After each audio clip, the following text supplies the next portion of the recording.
Балалар, сабағымызды бастамас бұрын ойын ойнап алайық. Берілген сөздерге мұқият қараңдар. Қандай сөздер көп тұрсыңдар? Дұрыс айтасыңдар. Сан араласқан сөздер. Қане сан араласқан сөздерді оқиық. 8 көз, 1 қазан, желтоқсан, түбір, күшік, тоғызқұмалақ, көз, 6 бақан. Қалай ойлайсыңдар? Бұл ойыннан кейін біздің тақырыбымыз қандай болуы мүмкін? Ойланып көрейік. Дұрыс айтасыңдар. Біздің бүгінгі тақырыбымыз сан есім.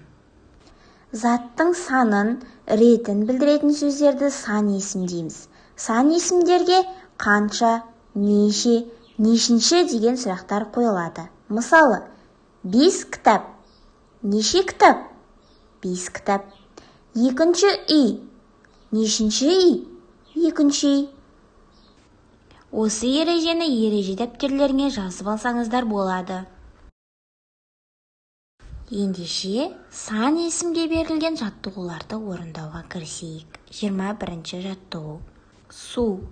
Күн төбеңді тесердей шақырайып тұр.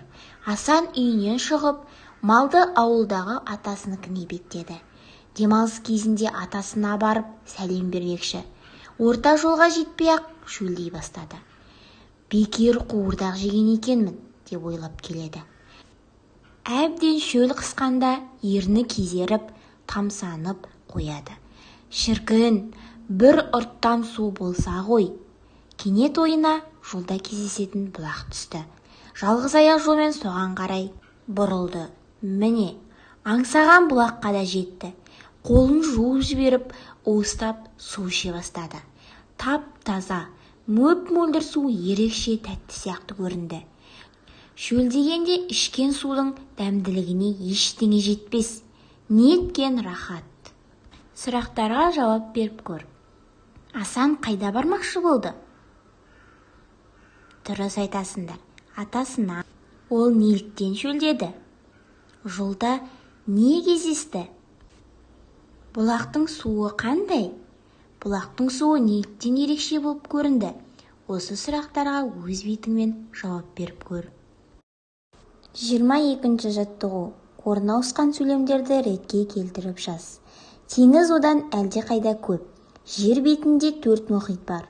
Олардың саны 30-ға жетеді. Балалар, орнына ауысқан сөйлемдерді ретке келтіріп көшіріп жазамыз. Және де сан есімдерді тауып, оларға сұрақ қойып көріңдер. Өз нұсқаңды жазып болсаң, 23-ші жаттығуды орындайық. Оңынан оқысаң, ол сан. Терісінен оқысаң, ол сан.